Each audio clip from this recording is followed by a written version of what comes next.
gentlemen, and it's me, PD, back with another Carlisle Cultcinema Club Presents. And this time we have the brilliant Mark Williams in conversation, who's been here before. He was one of my first interviewees back when we first started. About 2.5 years ago now was when I last spoke to Mark. And Mark is the man behind VHS Forever, Psychotronic People, VHS Forever, Once Upon a Time in Camden, Ken the Conscientious Refuse Collector, Electronic, The Fallen Rise of the Synths, Are They Hostile, Croydon Punk, New Wave, Indie Bands 77 to 85, and so much more. Welcome to the show, Mark. It's lovely to have you back. It's great to be back, Paul, and I'll come back again with that introduction. I've never been called brilliant, I don't think, but thank you. Do you know, so Alan Bryce said something similar when I'd done his intro. He was like, "Oh, I'm having that." He'd always love it. He'd love it. He'd be playing it back. You know me. I always try and do a lovely intro for you. You know. Well, thank you very much. Yeah, got to make you all feel dead special and things. Well, it certainly did. Yeah, warms into the interview.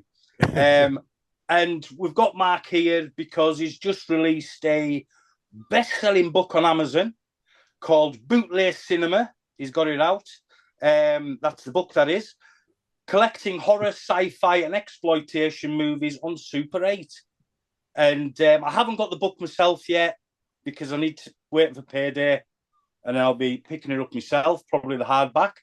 And I'm looking forward to having a read of it. Not that I collected Super 8 myself, but it's the kind of thing that I'm into, as you know, Mark. But it's lovely to have you here, mate. Well, thank you very much. Yeah, and I think because you're a big VHS fan, there's a lot of crossover. I mean, especially like a company like Ivor Film Services, because they went on to be a very successful, VHS distributor, didn't they? And Betamax, Night of the Demon, and they had the rights to all these films, and they released probably quite a few on Super 8. They were very prolific at one point, and releasing everything, and then so they had to deal with Hemdale, who were big distributors back in the day, had a lot, stuff like Murphy's War out. Like that, But there's some good stuff. Yeah. And then a lot of stuff went over.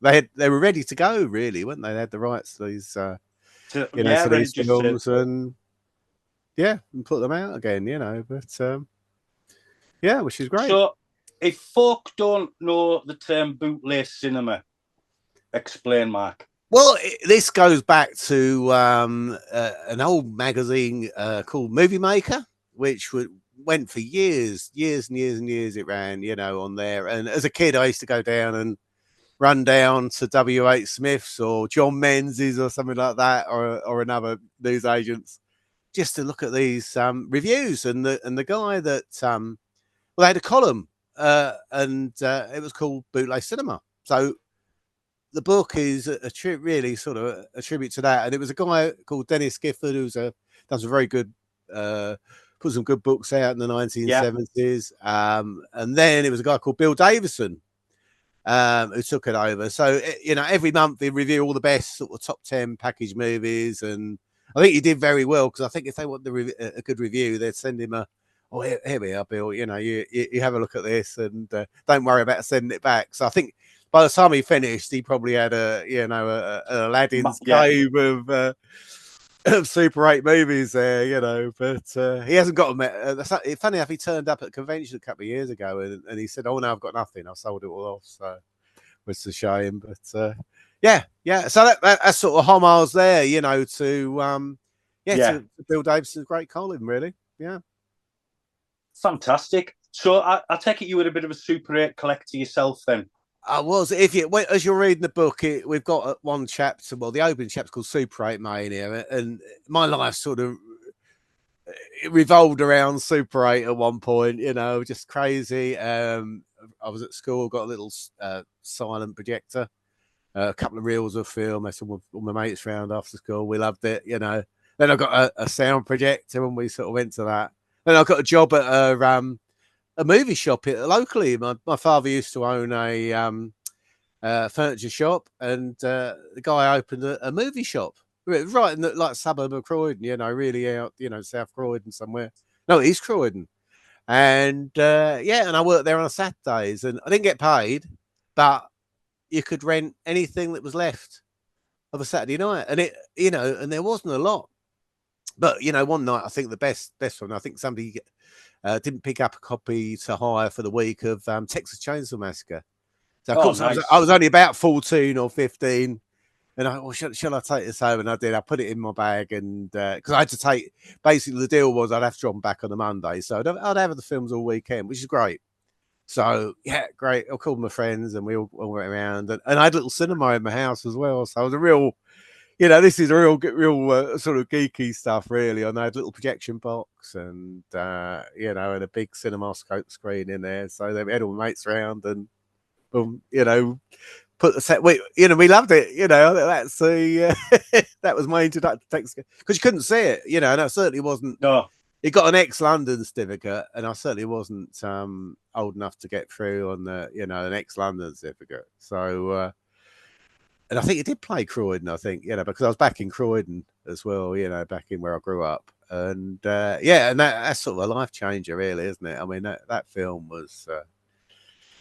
Just astonishing, and it's funny on the first viewing. Probably I just viewed it as a very black comedy.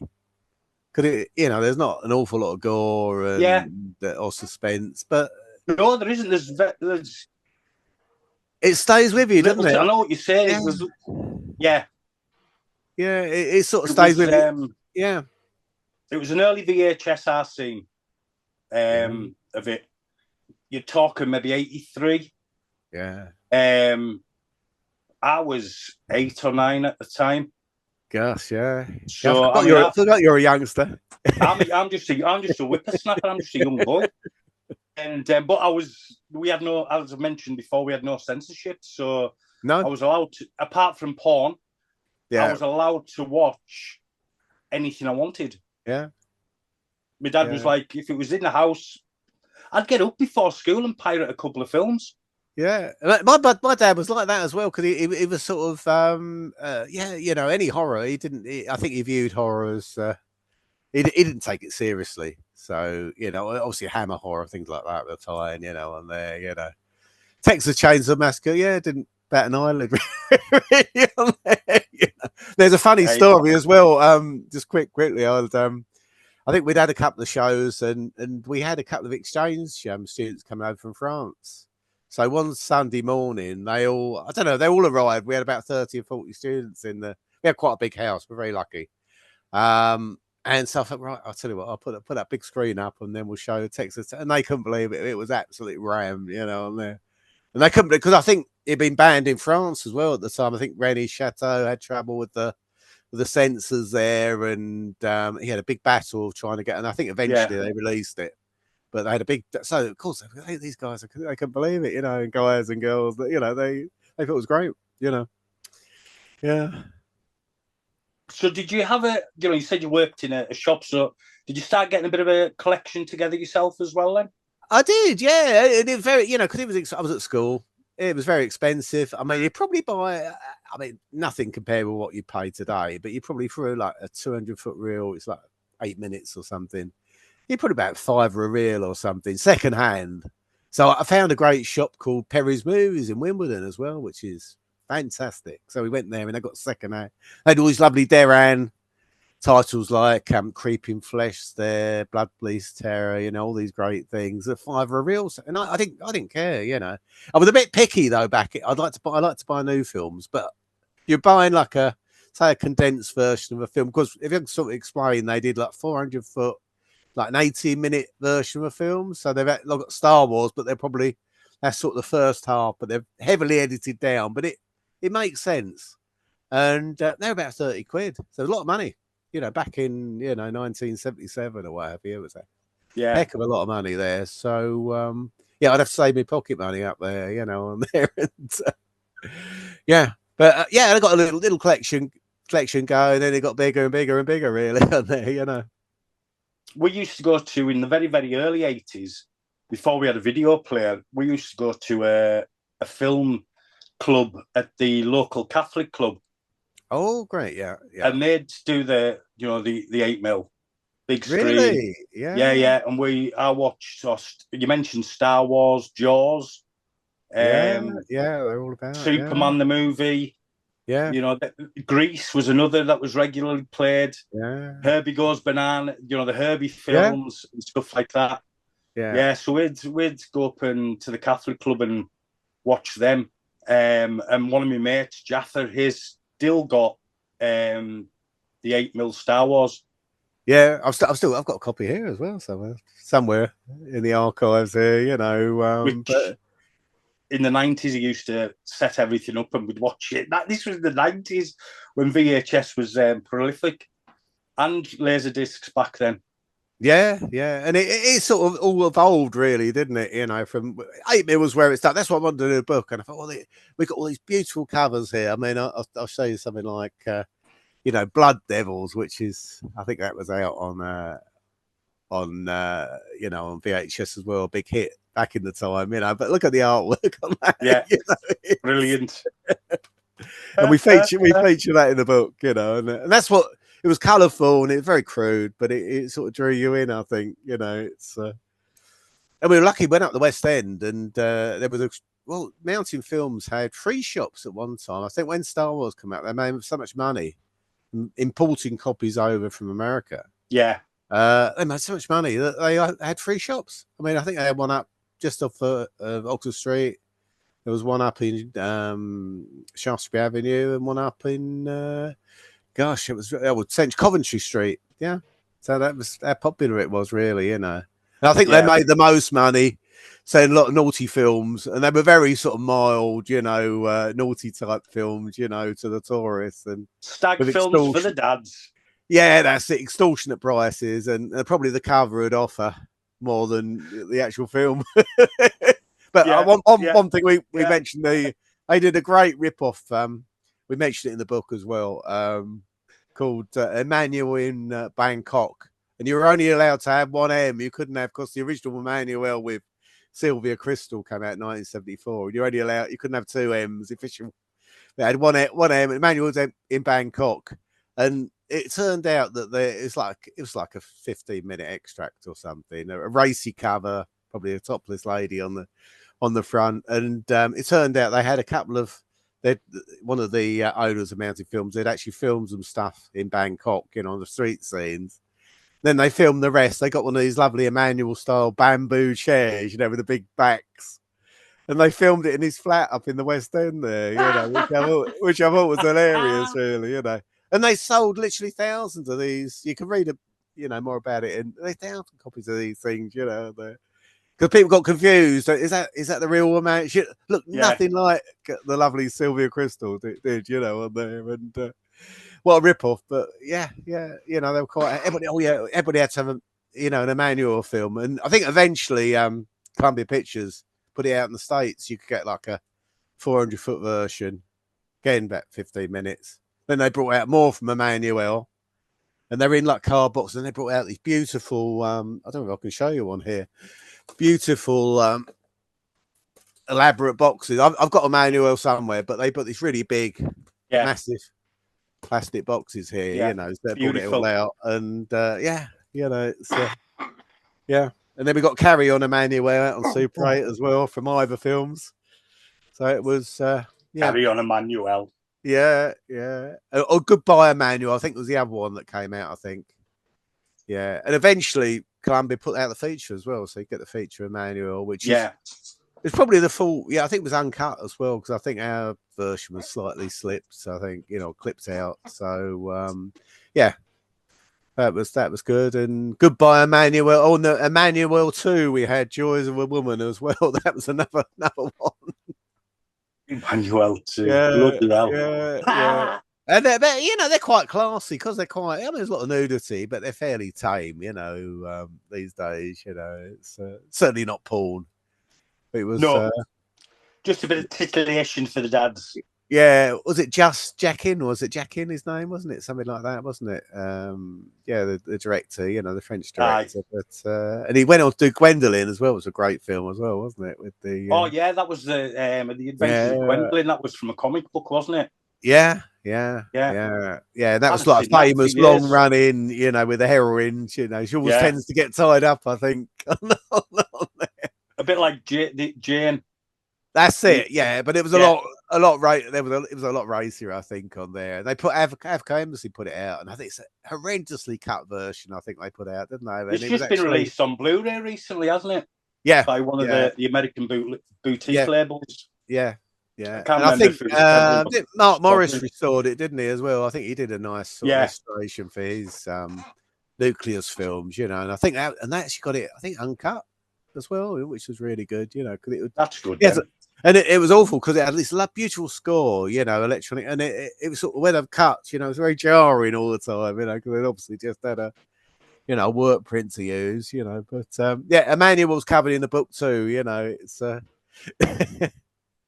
That was a tape my dad had, and it was always a no-no. really, Yeah, yeah, yeah. yeah. Even though it's very, very tame, let's be honest. Oh yeah, It was that was the only thing. Anything a bit porny, my dad was like, "No, son, sorry." yeah, yeah, yeah. And So yeah, my dad was like that too. You know, oh no, you know, it's yeah. you know, they probably again the confession films and events for tax they probably tolerate there because that was this. Yeah, yeah. Party animal, as you know.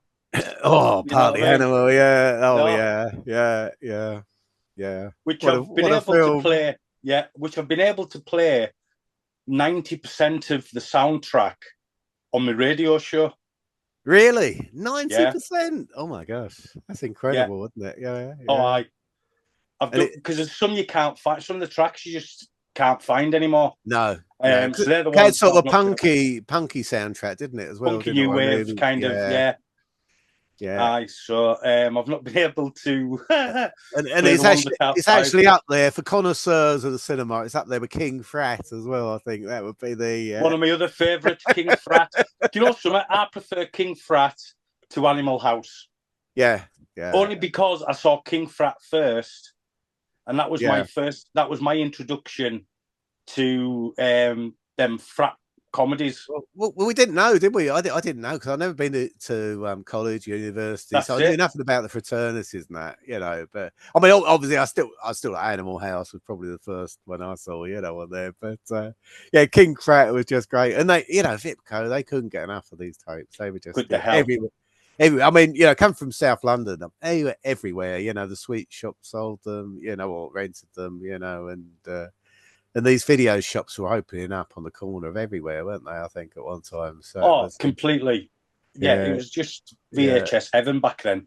yeah. This You know is what I my mean? sort of dream with Super 8. It never happened because you know, Super 8 sort of with. I think you know there was a big rise in the price of silver, which caused the you know the cost of you know printing film stock to double. So you know before you could have probably got a double black and white feature for half the price of a Because colour obviously, feature. for people who don't know, back then it was silver nitrate, wasn't it? It was That's used. it. Yeah, yeah. And the price went up. I think somebody tried to corner the market. It's in the book.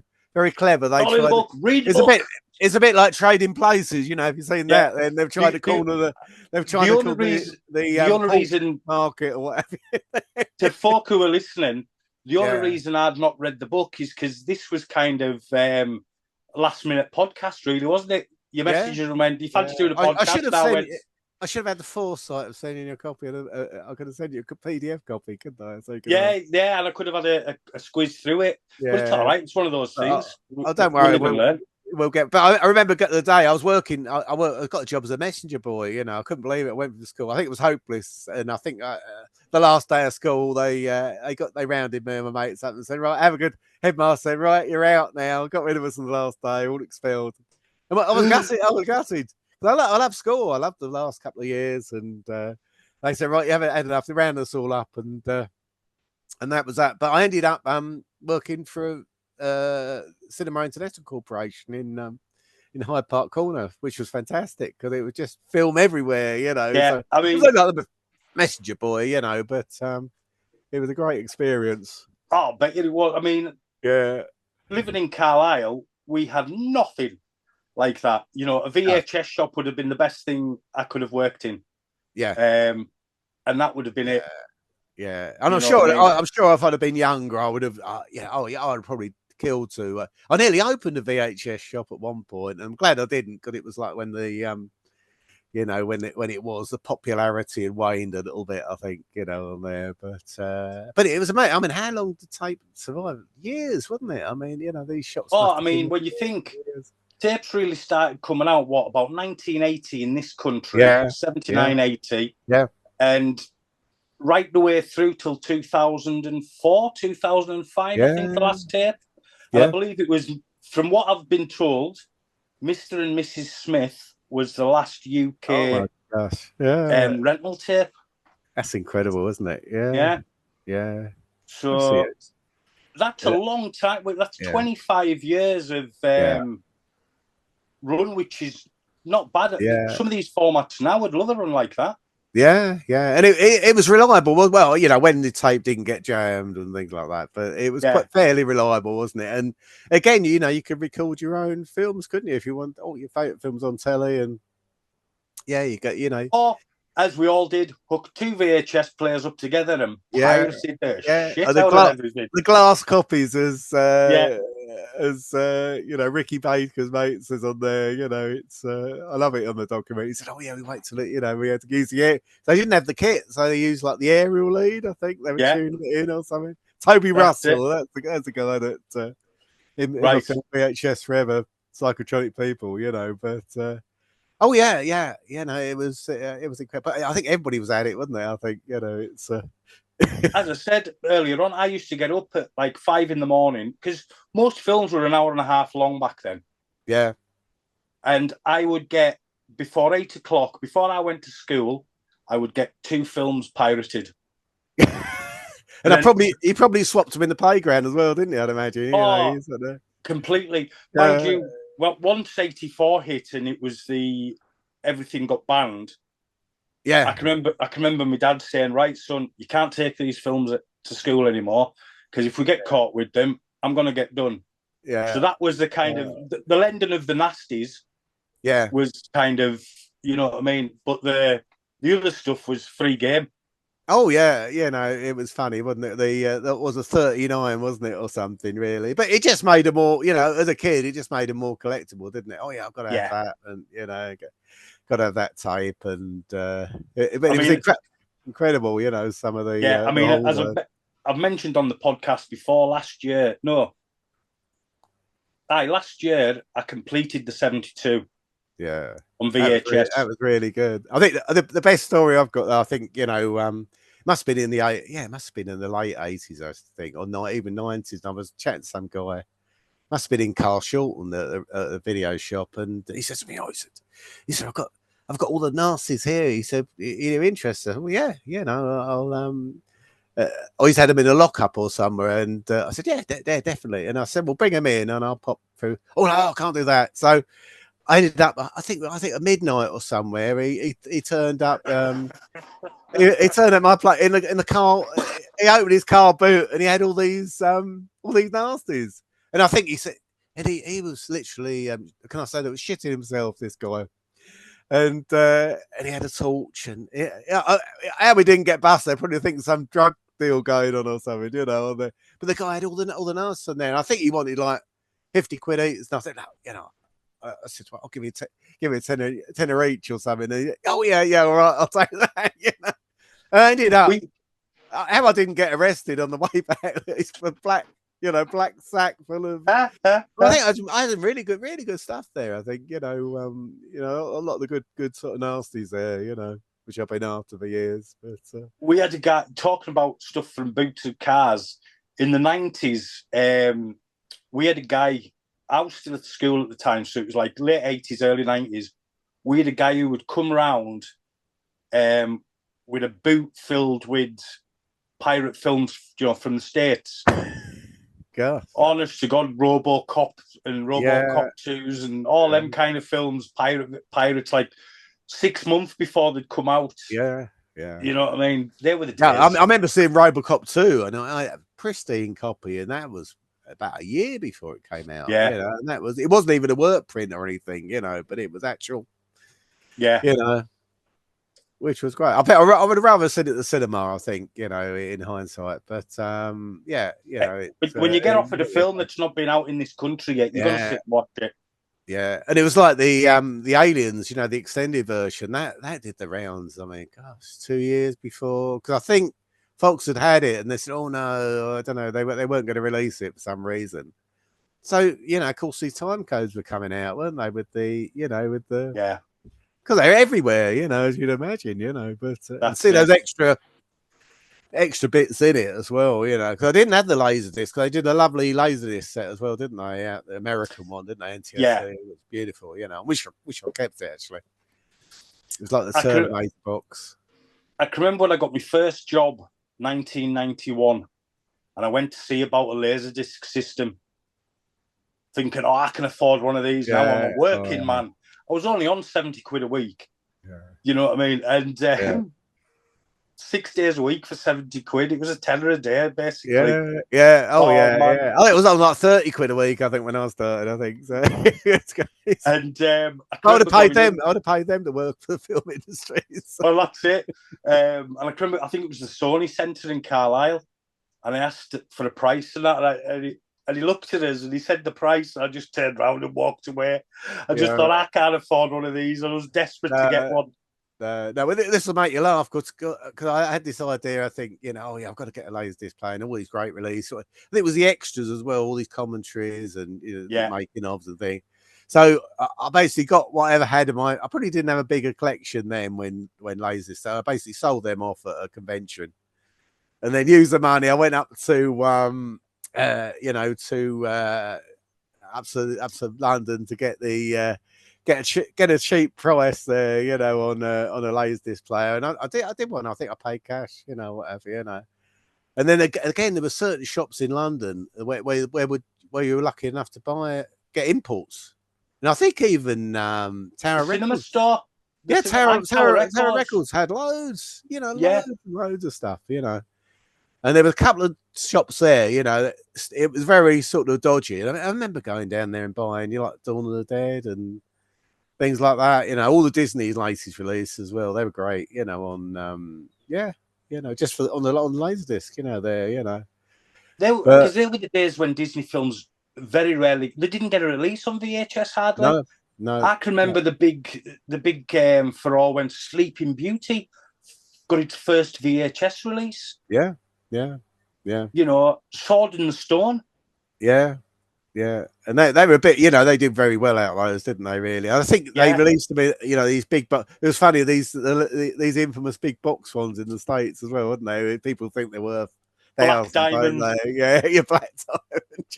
You know something? I was reading a post today where somebody was trying to sell some Black Diamond Disney tapes and wanting thousands of pounds for them, and you just look at them and go, "You daft twat." Because you used to get them at boot fairs all the time, didn't we? Because obviously people had obviously got a machine where they can convert them. Obviously running copies of, weren't they? And then they're selling off the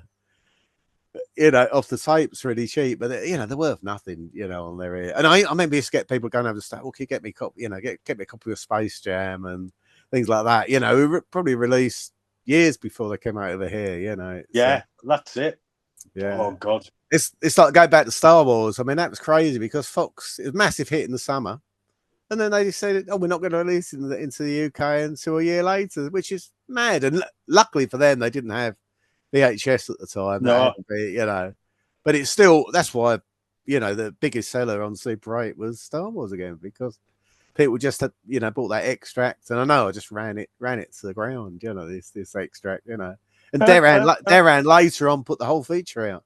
Look, you know, obviously they got the rights from 20th Century Fox, and they go for really good money, you know. I could imagine.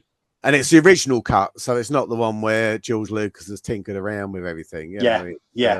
So it's even more collectible, isn't it? Really, I think. Yeah. You know? Oh, definitely. I mean, them tinkered around versions of Star Wars are just no good at all. But anyways, let's get back to Bootlace Cinema. Yeah, definitely. We went off. Oh yeah. So, I mean, there's obviously quite a big collector's scene on it now as well. Yeah. Which obviously the book. How long's the book been out now? About a week. Well, over a week now, and we couldn't believe it. It went out, and it just went for 7 days. I mean, we actually made last Thursday. We made Amazon in the horror category. We made number 2 and number 3. So the hardback was number 2, and softback. I've never seen that before. So we're obviously. I don't know how many we sold, but I didn't really expect. I didn't. I would have done it just for the love of doing the book, if I'd have sold 2 copies or something, but it just sort of took off. No, it looks a great book, and people are buying it all over the world because it's going out via Amazon. Yeah. That's it. Well, one guy today did a little video from New Zealand. He's like an island in New Zealand, and he had to wait 10 days for his copy. He got it, which was great. We had a few issues where Amazon, we're not shipping there, or we're not shipping there, but here or there. But it's just really taken off, and I think today we're like 17 and 18, which is still good. It's still holding it, and it's not about the money or selling thousands of copies or what have you, but it's nice that it sort of resonated with with the public, really. And I thought it's a very niche thing, and I think this is why a lot of book publishers were very skeptical. I was in a deal. I won't mention the distributor, American company, for years, and they kept me in a deal for about 3 years, which I got out of. And they just kept saying, "Oh no, we're not going to sell any. It's not pop." Well, I told you, it's not popular. It's like doing it on VHS, isn't it? But they just wouldn't take the chance. Then they didn't like some of the racier covers in there. Oh, we can't have that. The nudity there. God. You can't put that. And I didn't want it. I wanted, with this book, I did the way I put it. If I do one book and I sell 2 copies, it's going to be the greatest hits. I'll put all the best covers in that book, which I did. And that's what we got. Horror, sci-fi, we've got kung fu in there, exploitation. I've just chucked and even Hugo the Hippo in there on either film. Hugo the Hippo. My kids love that. I remember having a VHS, and my kids, and they ran that VHS into the ground. It's not a great film, but it's very sort of trippy 1970s. You probably love it. I mean, if you like, Yellow Submarine. I'll have to. Do you know something? I haven't seen it, so I'm gonna have to have a look for Hugo the Hippo. But it's got these awful songs by I think it's Donny Osmond and Marie. Right. And it really is. It really is. I mean, it's if you like 70s stuff, it's like like HR Puff and stuff or something like that. I love all that kind of thing. Yeah. And so we just If I see HR Puff and stuff on the telly, or I'll watch it. Oh, you're still there. You've frozen up a bit. Might need to edit there. Yeah. No, it's all right. But it's one of my kids' favourites. So I thought I've got to put that in the book, So they can't say we're very diverse in the book, I think, But we've gone back to the Deran and Jed. Have you ever spoken to Jed? He's great. The XMD. Do you know something? I think Jed would be an ideal. Oh, get him on because he's got so many good stories. It's a long time ago, and he loved it. He's, I didn't expect to see so many covers from Deran on there. And we sent it to Dave Worrell of Cinema Retro, and he used to be the guy that designed all the covers. So he couldn't believe it when they're going to do us a nice review as well. So I sent him a copy of the book. Super. And he loved it. And I wish I'd put him a credit because he designed so many of these lovely covers there, And they were great, you just got, what you see is what you got really on there. There was no sort of, once you look in the book, it's, I can show you a Deran cover here. Let's have a look here. Here we are, because I've got one screaming at me now. Look, I mean, look at this. Can you see it? Night of the Bloody Apes. You probably can't see it properly. Can you see it? But it is. What a classic. Yeah. It's a terrible move. Let's be honest. I reviewed it. I watched all the Nasties last year, and I reviewed it. And it's a cracking slice of shite. Yeah. Yeah, definitely. And I've got to tell you a quick story though. It's, I used to do a film club at school with one of the teachers, and then I think we fell out. So I'm going to go and do my own film club. And we got banned one day. We're going to show Confessions of a Driving Instructor, and I hand drawn the poster, faithfully reproduced. And one of the lady teachers, quite rightly, she said, "Oh no, you can't put this sexist, nonsense on, on there." So we had to pull it, and all these kids had paid in advance. I think they were going to beat me up. I think, we give us that £1 back, Williams, or whatever else got it. But the following week, we had sort of a slot, so I put on Night of the Bloody Apes, and it happened. We just borrowed the print from Perry's Movies in Wimbledon, and they used to get 7 days. They pay £8, and I think it's like £1 a day or something, or £7. And we got. So I put that on, and then we had a packed schoolroom after school, and we didn't. Nobody raised an eyebrow about it, on there. We couldn't believe it when they got that open heart surgery in there as well. And because let's be honest, that's the only reason it's banned. Oh yeah. It was a dread, and it was very censored. The print was very heavily cut, and I'm proud because that was before it was a nasty, so we showed that at school. But no confessions, unfortunately. I mean, they should have asked the money back, really, shouldn't they? I think, Yeah, well, that's it. I mean, I got caught with Cannibal Holocaust. Oh yeah, I brought it into school because I said I had a documentary on South American tribes. Yeah, well, very authentic, isn't it? As well? Exactly. Yeah. So, and as soon as I should have fast forwarded a little bit past the title, because as soon as the title came up, it was switched off. And that was the old Go video. That was the Go video version, which was a cut, very heavily cut version as well, wasn't it? On there, but but I'm sure I've had people around as well, and they thought it was a real. When the guy gets his leg cut off, I think it's bitten by the snake or something. I'm sure I had people around. I'm sure it's a real film. They think it's like a Mondo. I had one of these Mondo, I used to say to kids, I used to say to mates at school, the shaky cam, and that's it. I went, this is a snuff film. I knew it wasn't, and it was so ahead of the game, wasn't it? I think this is the thing. It was just so ahead of the game there back in the day, and there's so much trouble back in Italy, didn't they? Because I think they got arrested, didn't they? The director and producer. And had to prove that the actors and actresses weren't actually dead. Yeah. Because they'd been paid to disappear for a year or something like that. That was it. Yeah. I imagine it was a horrible shoot because, Diodato was quite a taskmaster, I believe. Yeah. Well, he's like Falsey, wasn't he? I was going to say most of the Italian directors were a bit kind of... extreme with how they'd put their actors through. Yeah. But it was good money then because they could do a release in Japan, and even though it would be fogged, you couldn't have any full frontal nudity or anything, but it would be. No, I think that was like it was the biggest film of the year or something. I think it beat Star Wars. I think at one time, which is crazy, isn't it? But they love that type of.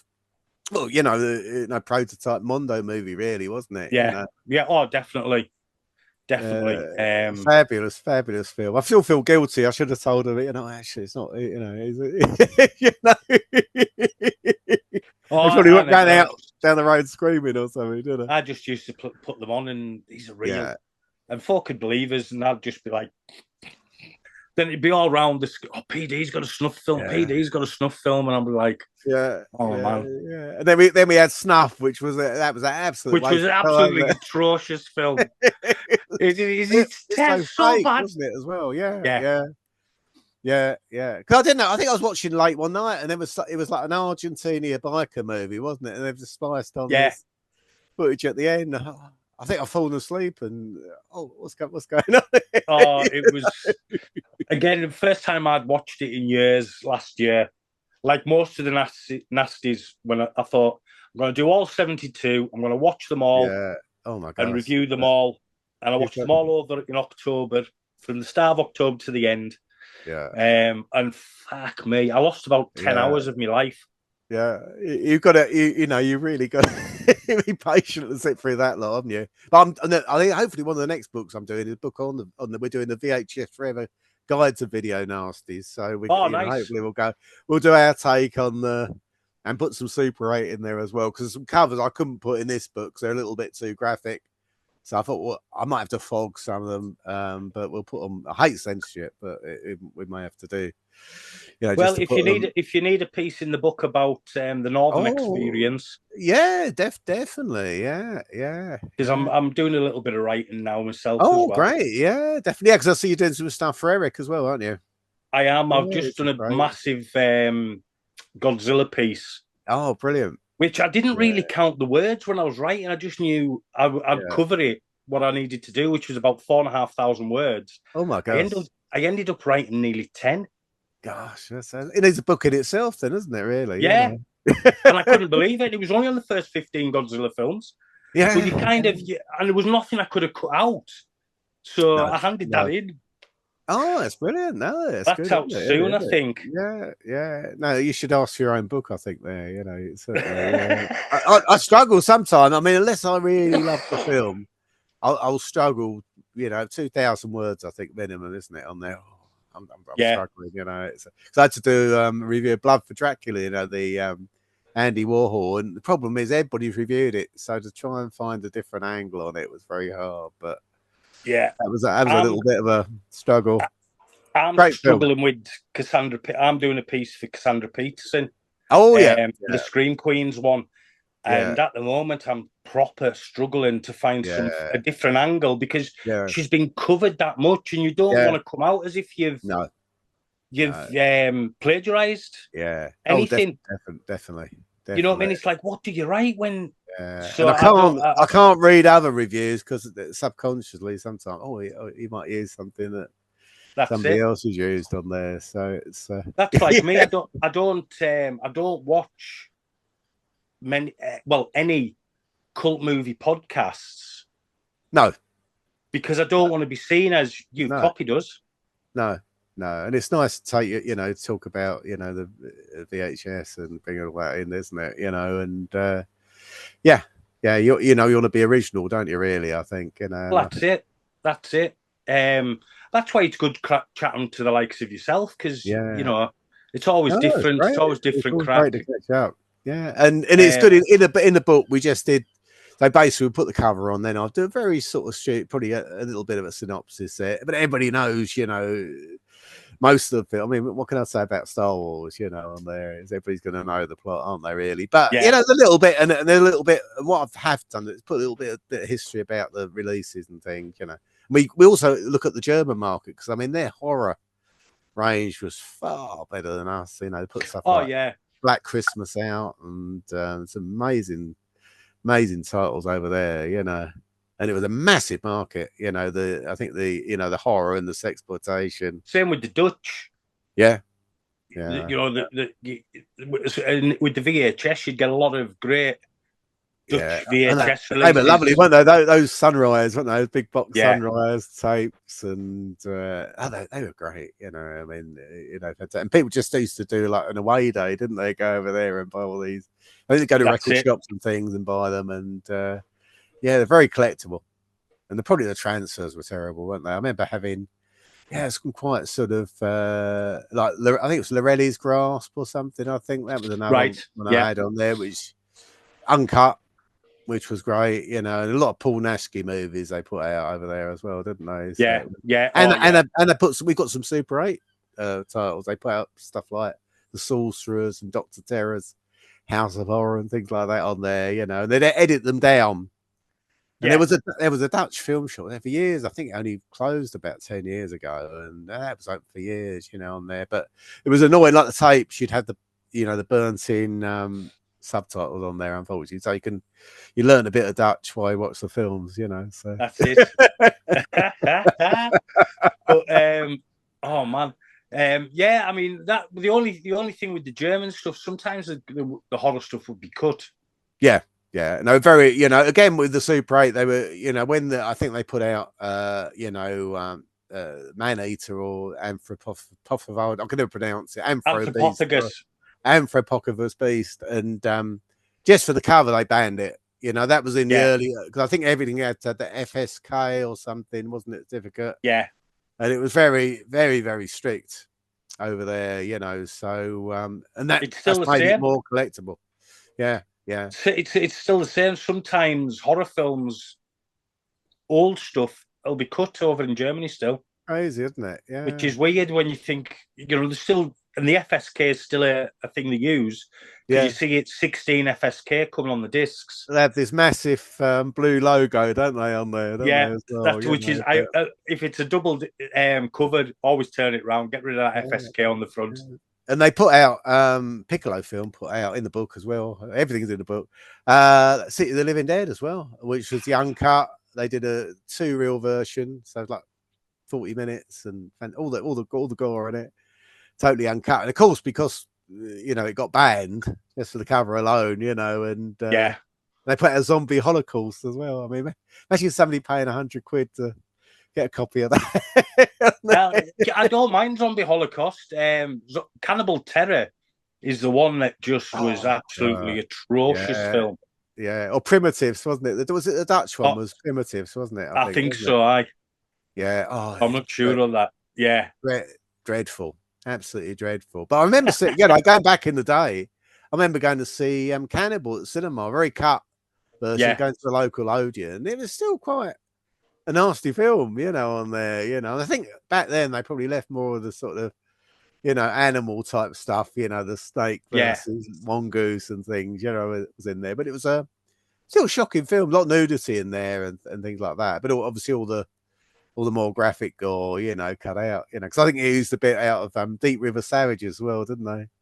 I think they did. But that was back then. They just dipped into each other's films left, right, and centre, didn't it? We just borrowed a little bit from there. Yeah, because they knew then, it was a hit. Especially, they were massive, massive abroad. Not so much in Italy, but probably Indonesia, things like that. Absolutely massive. I mean, we love these cannibal movies on there, and yeah. But they look great. They look good on the big screen. I mean, they look really good.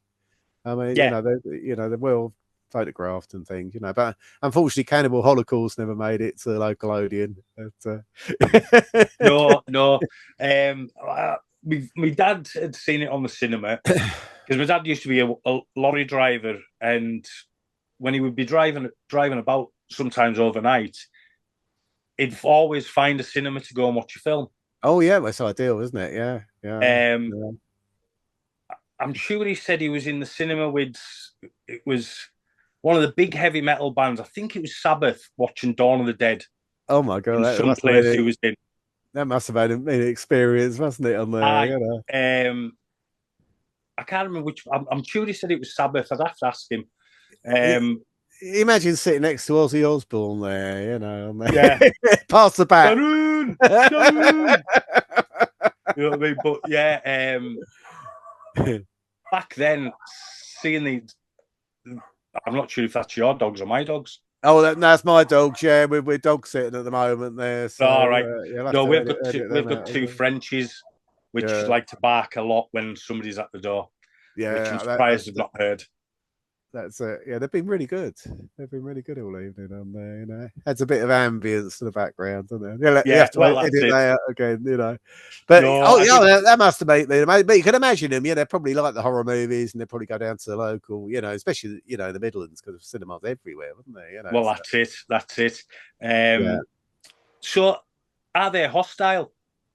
Yeah, are they hostile? Yeah, I'm really proud of that film. We had 5 sold out shows at the David Lean Cinema in Croydon. So it was like having 5 different premieres on there, because it all sort of, they had a bar, and we even had a beer. Can I get the beer? Let's have a look. I can find the beer here. I probably haven't got any to hand here, but here we are. Hold on. Let's have a look. I'm back in a minute. I've got to show you this. Right. There we go. Look, when I see you can have a limited edition. Are they hostile beer? Can you see it there? Fantastic. But we literally broke the bar record. I think they sold like 100 cans in an hour or so. Because a lot of these guys, I mean, they were, sort of old punk rockers, really. They're back from the scene. So, and a lot of them, we got a lot of the Croydon band, local Croydon band, like the Bad Actors. You probably never heard them, the Marines. No. you know, bands like that and Johnny Moped, we got them all in the film, so it was great, you know. So it was just like one party after another, really, on there. You know, So, which sorry was for great. folk listening or watching. We're talking about Mark's film. Are They Hostile, which is a film about the Croydon punk scene Yeah, from yeah, 77 to 85. yeah, Well, indie and new wave scene as well. And yeah. Mark made a film. So if you're into your punk, ideal film for you to watch. And it's on YouTube as well. It's on YouTube. Yeah, just put in "Are They Hostile" with the exclamation mark, and it was all start of this one as well. It was funny. I'd done a name dropping again, but you probably heard of this band. I went to do an evening. Don Letts did a film about. Was it a Don Letts film? No, it was some another director. Oh dear, you have to edit this out now. No, they did a film about the Slits, which was great. I forget who the director is now. And they said, "Oh, can you come and do the, do the Q&A with one of the members?" I said, "Oh yeah, you know, I'm there." So I came to Croydon, and I met Griff Griffiths, who co-produced the film, and he appears in the film, and he used to be in a band called the Back Actor. Well, lots of bands, you know, and he sort of approached me after, you know, I think it was at the bar. I said, "Oh, you know, interested in doing it?" And I said, "Yeah, you know," and I've probably not seen him for about 30 years or something, you know, so he hadn't changed a lot. And when I He back hasn't in changed a the lot. day, give me back. I used to go to his. They still live in the same house. His dad used to have a recording studio. So a lot of the bands. I can't remember. I was in the band, but I can't remember the name of it for the life of me on there. And I had a guitar, and I was terrible. We used to go down Saturday morning and rehearse in his dad's studio, and that's probably where I knew him. And I remember going to his parents' wedding anniversary as well, which they had a band called Bliss, they were called. And they were great, and they played at this parents, you know, and they were playing a lot of stuff like School Days and things, you know, the Yeah, yeah. Runaways album and things. They were great, you know. So that was probably the first punk band I'd seen, you know. Then I went to see the Damned a few years later, you know, a few weeks later, probably, you know, and that's sort of life changing, really, isn't it? I think, Yeah. you know. But yeah, it was great. So yeah, so I think we had went into lockdown again, then we sort of picked it up. And yeah, no, we enjoyed it. And it's very, you know, it's getting everybody together in a pub. We shot in a pub. I mean, this is a dream come true. So we Well, I shot in a mean, pub. We got everybody together because I didn't have time to do it. So, well, let's get everybody together on one day. And he did it. yeah. And all these different bands, they all turned up. And these guys hadn't seen each other for 30 years as So well. it was They a all nice got on really reunion. well. Lots of beer. I think the pubs, the beer sales must have gone through the roof. And they worked all right. It is very rough and ready. I want it to be probably like the VHS Forever, very rough and ready, matter of fact. And yeah, and it's got some good stuff in there. You know, I'm very pleased with it. You know, on there. But yeah, and we put out an album as well, which we got I put out the soundtrack album. yeah, which is it is. It's here. Look, they are. Look, oh, the house. I've got them all here. Look, oh, the hostile, the vinyl Nice. there. So, which was Nice, great. nice, That nice. sold really well. And we're going to do. We're not doing another film, but we're going to do another Hostile Volume. Well, I've already edited it and produced it with a couple of the bands. So we're doing a Volume 2, different bands, and So if you're into probably your punk, punk music, get yourself the records yeah. as well. Yeah, and if you go over to Damage, I think it's Damage Goods Records, and yeah, you can still get. I think they were doing copies for a fiver or something. I think Oh well, last, that's not you too know, bad. it's been out a few years, but it's good, and it's great going back and listening to these, you know, these very, you know, very sort of crude, rough and ready, but sort of spirit of punk, really, isn't it? Before the producers got on Yeah, there, you know, and overproduced and things. yeah. And you know, I want to strip stuff back a lot, you know, on there. So it's yeah, it'd be interesting to see what they think of the second. I think the second one's coming out. I think we're bumped back to the end of it, which is good because I'm promoting the book at the moment. So you know, if we can do it even the start of next year, it'll be good for me. So Yeah. yeah, I'm very proud of it. It's worth a watch. And you probably never heard of these bands, so unless No, you were a local, really, you know. There's some good stories in there. Yeah, I'm very very pleased. But it's very much, you know, if you enjoy VHS Forever, then I think somebody said one of the best reviews. I think it's Mark and his mates, you know, down the pub, really, you know. That's what I wanted. I didn't want anything. well, that's I it. didn't That's want all you something. need, isn't it? You know, I hate these documentaries. What's his animation and things? You know, and it's all padding these days. You know, I mean, certain documents it works, but yeah. Yeah, and I got to interview one of the slits too as well. So it was fantastic. Yeah, There seems to be a few kind of old school punk films coming out, or documentaries, should I say? There's it was the film critic Richard, posh lad from Scottish band. Oh, Jobbers. Yeah, Richard Jobson. There's a documentary about his old band.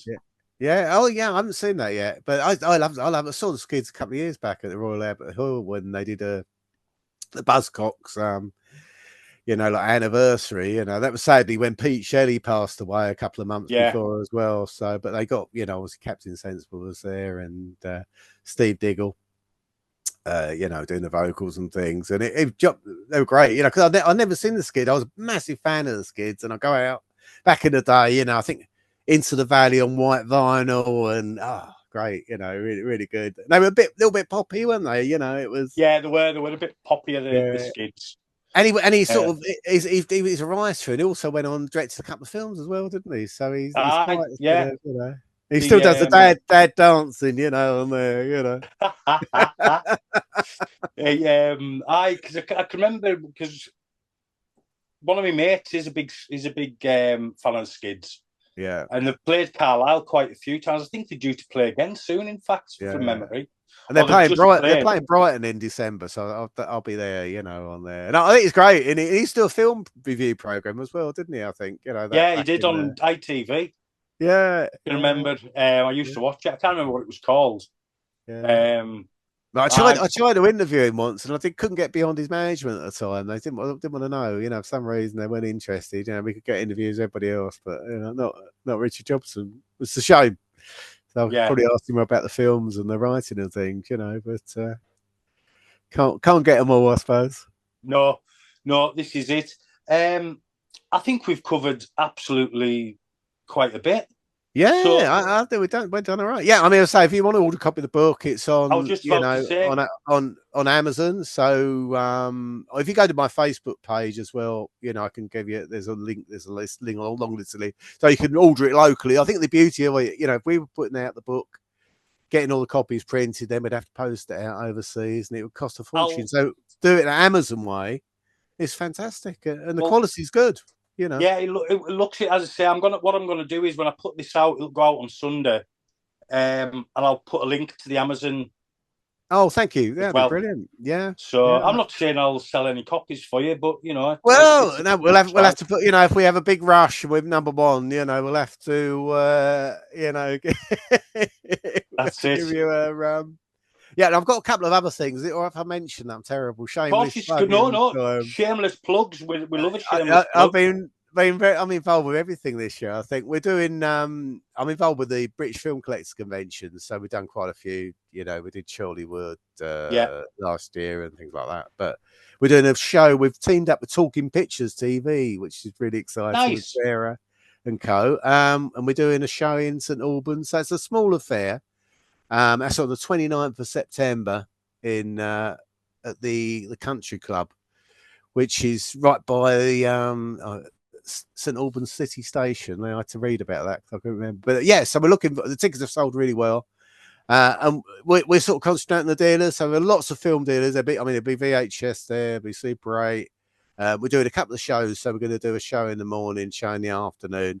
I think we're even showing them 35mm as well, which is crazy. So I don't know how we're going to get it. And I think we've got a nice big screen. So we've got that coming up, which is really good. Saturday, the 9th of November, I'm doing another Worldwide Weird. Do you know Merlin at all? Merlin Roberts. Should get him on, actually. It'd be interesting. Oh, yes. I think I know you mean. So I do these shows a couple of times a year with Super 8. They're gluttons for punishment. And it's great because people said, we didn't know these films were. So it's like, if I do a book tour or something, I'm going out and obviously talking about the book as well on certain things. I'll probably like to take the projector with me so I can give you an example of what, even Star Wars, give you an example of what, what it is. But yeah, so we're showing some, and I'm funny enough, I'm showing 3 Godzilla trailers and the Cannibal trailer, the Diodato, which are great, but it's in scope and I haven't got a scope lens, so they're going to be a bit squeezed, but it look interesting, you know, on there, you know, which is good, which is good. And we're showing the Gotta love island. a bit of Godzilla. Oh yeah, and we're showing the island with Michael Caine, which is the half in the book again. It's half an hour cut down. They did a great job of that because I think Universal didn't make any money off it, so they were quite keen to put it out on Super 8. You know, and you could go. I think when the film opened, you could go to the West End and buy a 30-minute version. Yeah. 30 minutes of the island is far better than 2 hours of the island. You know, on there it's just one of those films. I think they're putting it out as well, aren't they? Putting a new version out. I believe. The Treasured Film Boys are Yeah, putting it out. Treasure Films. I pre-ordered a copy of that just for the fridge magnet. I think they got the guy with the axe in the head there. You know, and... Well, I pay for the subscription, so I just sit back and let everything land. Yeah, but it was really another good story. I was at the first screening in the UK because it was produced by the producers Jaws, so they said, "Oh yeah, you know, we're gonna have another big hit. Peter Benchley can't fail." So they shipped a print over to to Hyde Park Corner, and they were just gobsmacked. We showed 2 hours of that. Oh my god! You know, I think it's quite a good film, and there's some quite funny dialogue, isn't there? You know, on there. But yeah, it's a long time since I've seen it, so I'm looking forward to getting a copy from the Treasured Film Boys. Yeah. I think it's the best. Michael Staines is the best one. He said, "You're a bunch of idiots playing long drawn fucking silver," isn't he, or something? You know. We sort of summed it. And the problem is, I think they had a great director, Michael Ritchie, and I think he just let the British actors. They had a great time. They didn't come. I think they're out there for 4 months or something out in Antigua. And just partying, just party essential, wasn't it? I think they had just a fantastic time out there, and everybody went over the top, you know. So I was out there a few years back as well, and I tried to go. It was filmed around Indian Bay, but we were on a boat and we couldn't get them to go over that different side of the island. But you get the feel of it because you can see when you come in. You know, you can see it in the film as well. You know, but it was great. I mean, I think even Michael Caine won't even discuss it. He will not. He'll discuss Jaws. Was it Jaws 4? Jaws Revenge. Or Jaws Revenge. Was it 4? It must have been 4. And he won't to this day. The Revenge, yeah. To this day, he won't. But I think he said it. You know, I think he said in every film, you know, it bought my mother a house or something. It done better things, you know, on there. But I like it. I like it. It's just one of those. It's just one of those films that delivered the gore, I think, at the time, and I think they tried to market it, especially in America, with it like a slasher. They had like the pirate knife coming out there, and that's right. Over here we had a softer campaign. It was a disaster. I remember going and I got complimentary tickets. I think the second night. You used to have to wait about a week before seeing a new release, but and they even let us into because it was half. I think it was Plaza One at Lower Region, and it was just half full there. You know. Yeah. So we got. If you want to come down, that's in the West End. It's only a small screening room, you know, above a pub. Yeah, but it's good. You know, it's good, and we've got a nice big screen for the Super 8, and we're showing the 10th. I was going to say the 50th anniversary. No, it's only the 10th anniversary screen of VHS Forever as well. So if you want to, you're a real glutton for punishment. Which the 2 VHS documentaries are excellent. Oh, thank you. They are superb. Which I do own them both. Thank you. I mean, I've got to release. I want to go back to number 2. It's still things I don't like on it, so I'm going to have to. You know, we were at the time. Copy is up there. Yeah. So we will I'll go back at it at some point, and then then we'll do it. Oh, we'll also show Mako Jaws of Death, which is another classic. Richard, nice, fantastic. And then I'm up and I'm coming up north on the 15th to the 17th of November for the Blackpool Film Collectors Convention. All right, so pop down. You're down the road, aren't you? If you get a chance. And I'm only an hour and a half away. Only an hour and a half, right? I'll rock up in the wheelchair and that. So we've got to go past Preston to Blackpool. I always love going to Blackpool. I didn't go last year because we were away, but it was great fun. Have you ever thought of showing the film at the Rebellion, the punk? Well, we did. It really bad timing because the year before they showed a few films. So I said, "Oh, great! You know, we'll tie it in." But the problem, it was a flop because people just, you know, they've been out on the booze and watching bands till 2 o'clock in the morning. They were just going to the cinema and falling asleep. It was like a DOS house, apparently. So the year we brought it out, there was no screening, no film screenings, which is a shame because I think it would have gone, they would have enjoyed it, you know. Yeah, definitely. Thing, you know, and Yeah, but you know, I'm lucky. All my films were shown at cinemas, so I mean, I'm very lucky, I think, in a way, you know. But we you know, we'll find again, you know, we might find a right audience. We done we did a couple of cuts, a shorter cut as well. Yeah, you know, hopefully it'll find, you know, if people watch it on YouTube, they'll enjoy it. Hopefully, you know, and there's some good, you know, some good stuff going back, some good stories on there. Yeah, so I'm on the Sunday afternoon at Blackpool on the 17th. I'm doing doing a talk about the book because they're all very excited about the book.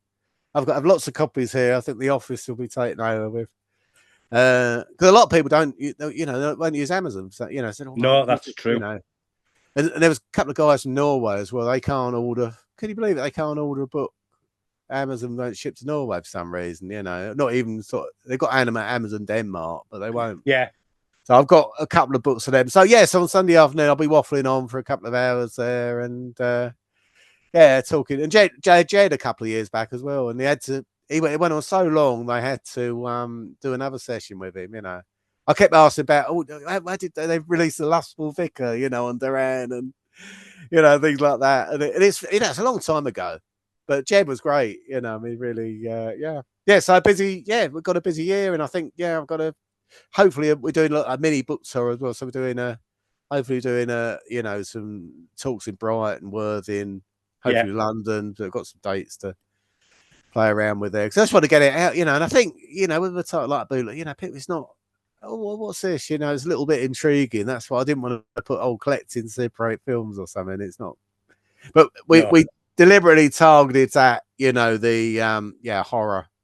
I thought, let's do the greatest hits. Let's put my favourite covers on there, you know, in this book, you know. Well, that's it. Hopefully we can do another one, you know. So brilliant. Well, it's done great so far. It's only been out a week, just over a week, should we say? And it's astounded. On the Amazon it's been on the Amazon bestsellers list, number 2 and 3, was it? That's it. Yeah, in the horror section, which is super. So everybody out there needs to buy a copy because you know, we need to get back to number 1 now. So get yourself on Amazon. We're 17, 18 this week. That's it. If you want to, Bootlace Cinema, and make Mark some money, and make Mark a happy man. It's not about the money. I mean, it's not about the money. Again, we know that. Know, it's like the love of film. I would do it for nothing. You know, it's I would have paid to work in the film industry. You know, if I couldn't afford to do it. You know, as usual, it's been absolutely lovely having you on, Mark. You're an absolute legend, mate. We could go on for a couple more hours, couldn't we? Well, really? We could, but I'd get killed off the missus. Yeah, you better. You better. Yeah. You haven't got to cook tea in a minute, have you? Or you waiting for No. She's wanting to go out and take some photos. You make the most of the evening because it's that's it. So, but no, it's been an absolute pleasure, and we'll have to get you back on again. Well, thank you. It's always, you know, I wish I'd got you back on earlier, to be honest, because I forgot how great some of your stories are. I've got a lot of them. You know, I know you have, and yeah, it's been an absolute pleasure, Mark. You're a top bloke. Well, thank you. You know, same likewise. You know, it's fantastic filmmaker and writer. Thank you. So, I wish I got as good a reviews for my films as I did with the book, though. I mean, the book has been fantastic. Hey, you never know. You might be one of these who's discovered years later. You never know, do you? You never know. I keep plugging away with it. I was going to do another film as well, but luckily we're sort of in pre-production. That's been pushed back. So that's good. Yeah, that suits me. I just want to concentrate. You know, I want to spend the next year with the book, really. You know, and concentrating on, you know, spreading the word. And thank you very much for, you know, having me on the show. It's anytime, absolute pleasure, as you say. Well, you know. Hang about. I'll say goodbye and I'll knock the recording off. Yeah. And I've been PD. That's been Mark Williams. We've been the Carlisle Cultcinema Club Presents. Thank you all for being here. Thank you, Mark, for coming on. And I'll see you all soon. Goodbye and God bless.